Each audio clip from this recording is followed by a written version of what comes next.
자, 인간 발달의 원리 상당히 많이 있잖아요. 그래서 시험 문제 낼 수 있습니다.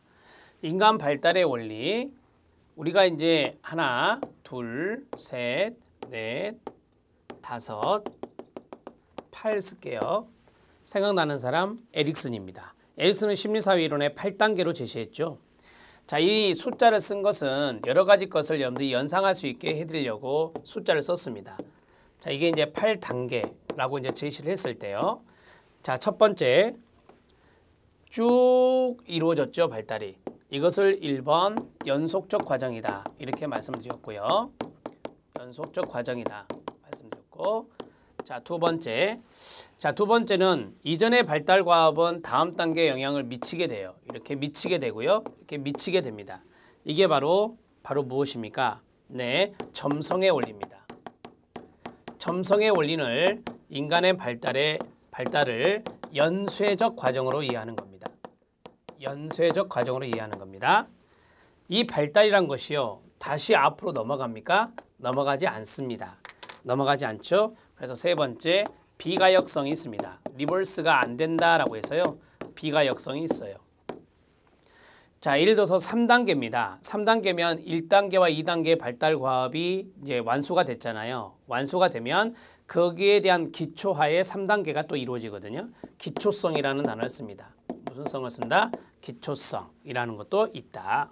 자, 5번.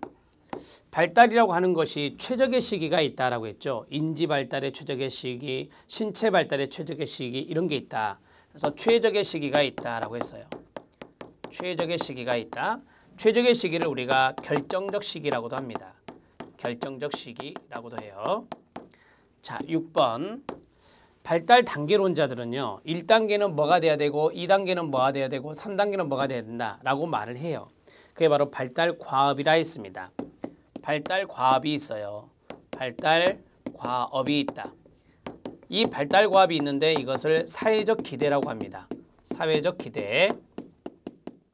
각 단계별로 사회적 기대가 있다라고 하는 것으로 정리하시면 돼요.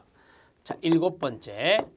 7번째는 분화와 통합의 과정을 거친다 해요. 되게 우리가 직립보행하는 시기가 도를 지나고 직립보행을 하거든요. 그 전까지는요. 엄마와의 관계가 주 양육자의 관계가 좀 중요하고 그 다음에 이제 직립보행하게 되면 떨어져요. 대상과 분리가 되거든요. 그래서 그걸 분화라고 하고요. 자, 그리고 나서 완성된 나의 하나의 통합된 인격체로 성장해 나가거든요. 그러면서 통합이 이루어집니다. 그래서 분화와 통합의 과정이라 해요. 좀 어려운 말이죠. 분화와 통합의 과정을 거치게 됩니다. 자, 8번째. 유전도 중요합니다.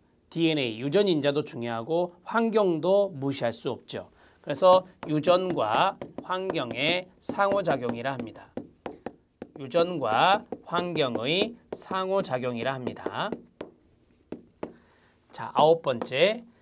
개인차가 있다 했습니다. 뭐가 있다? 개인차가 있다. 속도는 일정하지 않다는 소리. 발달의 속도는 사람마다 일정하지 않다라는 소리입니다. 자, 10번째. 일정한 게 있습니다. 순서와 방향이 일정합니다. 순서와 방향은 일정합니다. 잘 알아놓으세요. 이 순서와 방향 일정하다. 그림 그리겠습니다. 화살표로. 자, 이게 윗상자, 이게 바로 아래 하자입니다. 위에서 아래로 내려오고요. 그 다음에 이게 중심입니다. 이게 중심에서 자, 바깥쪽으로 나갑니다. 이게 이제 사지가 되는 거죠. 말초라고 하는 거죠. 중심에서 말초. 자, 이렇게 이루어지는 것이 바로 발달입니다. 자, 그렇다면 이걸 글로 쓰면 자, 상부에서 하부로 중심에서 말초로 이루어집니다. 근데 9회 때 이것을 응용했어요. 자, 보세요. 중심이 발달한다 그러면 중심을 움직이면 몸 전체가 움직이죠. 사지, 말초가 움직이면 그 부분만 움직여요. 그래서 이것을 다른 말로 전체 활동에서 특수 활동으로 발달이 이루어집니다. 이런 것도 조금 알아놓으시면 도움이 되겠고요. 전체 활동에서 특수 활동. 자, 정리가 되셨죠? 어려운 부분 없어요. 11번. 예측이 가능합니다. 발달 경향을 예측할 수 있다. 예측이 가능하다. 다만 다만 뭐가 증가하면 연령이 증가하면 환경의 영향을 많이 받아서 예측하기 힘들다. 예측하기 어려워진다. 이렇게 정리를 하십시오. 자, 이해되셨죠? 지금 인간 발달의 원리를 좀 정리를 쭉 해드렸는데 이러한 것들이 시험 문제에서 잘 출제되는 부분입니다. 놓쳐서는 안 돼요. 제가 생각난 대로 쭉 정리된 것은 다 된 것 같습니다. 이 정도 정리를 하시고요. 인간 발달의 원리는 시험 문제 또 출제될 확률이 가장 높은 부분이기 때문에 이렇게 있는 대로 다 정리를 해드렸어요. 자, 그 다음에 또 출제되었던 것이 발달, 성장, 성숙, 학습의 차이점이다. 이렇게 말씀을 드렸는데요. 발달에 대해서는 우리가 이미 앞에서 계속 봤으니까 이제 아시겠고, 성장이 있어요. 성장통이라는 말을 쓰거든요. 이거는 양적인 증가입니다. 신체의 양적인 증가를 우리가 성장이라고 하고요. 성숙이라는 게 있는데요. 성숙이라고 하는 것은 내적 성숙이라 하거든요, 되게. 그래서 유전적 요인에 의한 신체적 변화 중에서 기기, 앉기, 서기 등과 같은 운동 기능이나 피부가 외부 자극에 민감하게 변화하거나 눈동자의 움직임이 활발해지는 등의 감각기관과 뇌 분비선의 변화에 생기는 신체 기능이 유능하게 되는 것을 성숙이라 하거든요. 이걸 질적 변화라고 그래요. 무슨 변화? 질적 변화라고 해요. 그러니까 질적 변화는 성숙이고 양적인 변화는 성장이다. 이렇게 생각하시면 되겠습니다. 자, 그 다음에 학습이 있어요. 학습은 말씀드렸죠. 이 성숙이라고 하는 것은 이 경험이나 훈련을 하지 않아요. 그러나 학습이라고 하는 것은 후천적인 거라 경험이나 훈련을 해야 되는 겁니다. 학습이란 본능적인 변화인 성숙과는 달리요. 직접 간접적인 경험이나 훈련에 의해 밑줄 쳐야 돼요. 경험이나 훈련에 의해 지속적으로 지각하고 인지하며 변화시키는 행동 변화를 말합니다.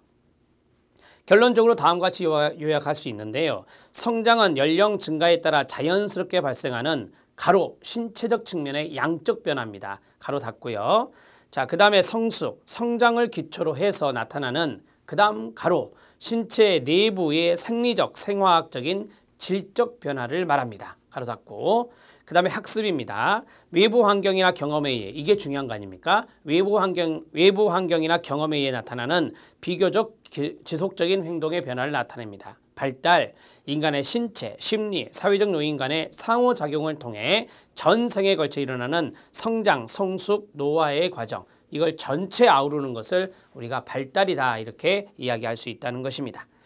자, 이 실력 따지기에서 성장 부분 아시겠죠? 양적인 증가, 왼쪽 아래 보면 양적인 증가에 밑줄이 쳐져 있죠. 그래서 뭐 성장통을 말씀드렸잖아요. 뼈가 증가한다든지 근육이 많아진다든지 볼륨이 풍부해진다든지 이런 것들이 이제 성장과 연관성이 있다. 자, 그렇다면 성장과 연관되어 있는 내용부터서 한번 구분해서 간략하게 정리해 드리겠습니다. 성장이라고 하는 것은 신체의 양적 변화다 이렇게 했습니다. 신체의 양적 변화다 이렇게 정리되고요. 자, 성숙입니다. 성숙은 유전인자와 연관성이 있어요. 유전인자와 연관성이 있고요. 그 다음에 내적인 변화입니다. 생리적, 내적인 질적 변화를 말해요. 질적 변화를 말한다. 이렇게 정리를 하시면 되겠고요. 이 성숙이라고 하는 것은 경험, 훈련이 필요한 건 아니에요. 경험과 훈련이 필요한 건 아니다.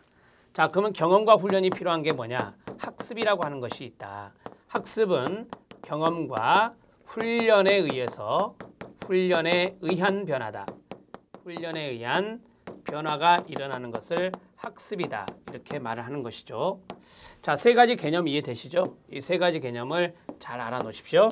가장 중요한 것, 성장은 양적인 거고요. 성숙은 질적인 거예요. 그 다음에 경험과 훈련에 의한 후천적인 것은 학습이다. 이렇게 알고 계시면 되겠습니다.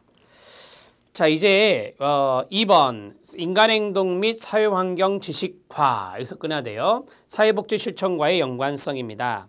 인간행동의 이해와 사회복지 실천 과정인데요. 인간행동과 발달에 대한 정확한 지식과 이해는 사회복지